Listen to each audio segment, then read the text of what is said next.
Огурцы, помидоры, перец, зелень и даже клубника 3 разных сортов. Все это теперь на прилавках первого собственного магазина «Саюри» в городе Якутске. Овощи все наши местные, «Саюри».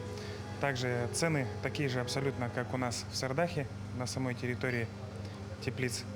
И сейчас будет здесь в фирменном магазине. Наши овощи выращены натурально, по всем ГОСТам, по всем стандартам.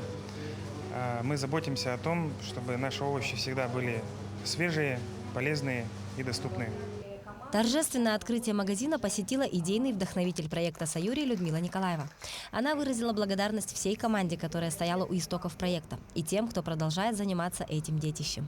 Было огромное желание, чтобы наше население нашей республики употребляло здоровые, качественные продукты. Вот основа этой инициативы, она лежала из этого огромного желания сделать что-то такое, во что мало, может быть, на тот момент кто-то верил. Да? И, по сути, наш проект на 3 гектарах – это крупнейший проект на всей арктической территории нашей страны. Еще пока в Арктике еще нет подобного рода проекта.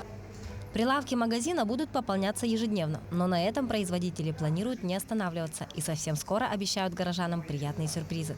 Купить свежие овощи по исходным ценам производителя можно в креативном кластере «Квартал труда». Мария Кардашевская, Джилсталь Накентьев, Якутск.